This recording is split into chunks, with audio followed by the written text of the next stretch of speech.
warahmatullahi wabarakatuh. اليوم إن شاء الله سنتعلم أيام الأسبوع بثلاث نقاط، يعني بالماليزية بالإنجليزية والعربية. هل أنتم مستعدون؟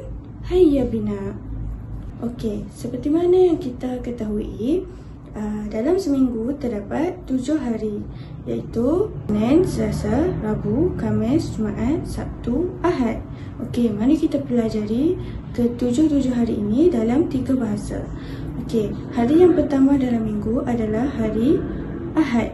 Dalam bahasa Arabnya kita sebut sebagai Yaumul Ahad. Dalam bahasa Inggerisnya kita sebut sebagai Sunday. Yang seterusnya adalah hari Isnin, iaitu hari kedua dalam minggu. Bahasa Arabnya kita sebut sebagai Yaumul Isnain. Dan dalam bahasa Inggerisnya kita sebut sebagai Monday. Hari yang ketiga dalam minggu adalah hari Selasa. Hari Selasa dalam bahasa Arab adalah Yaumul Thulatha. Dalam bahasa Inggerisnya adalah Tuesday. Okey, hari yang keempat adalah hari Rabu. Hari Rabu dalam bahasa Arab disebut Yaumul Arbi'a.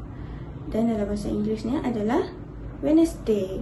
Okey, hari yang kelima adalah hari Khamis. Okey, hari Khamis dalam bahasa Arab adalah Yaumul Khamis. Dalam bahasa Inggerisnya adalah Thursday. Okey, hari yang seterusnya adalah hari Jumaat. Okey, hari Jumaat dalam bahasa Inggeris adalah Friday. Dalam bahasa Arabnya adalah Yaumul Jum'ah. Okey. Hari yang terakhir dalam minggu iaitu hari Sabtu. Dalam bahasa Arabnya adalah Yaumus Sabtu. Okey, dalam bahasa Inggerisnya adalah Saturday. Antum ya asdiqa, ta'allamna ayyamil usbu' بثلاث نقاط. شكرا لكم وإلى اللقاء.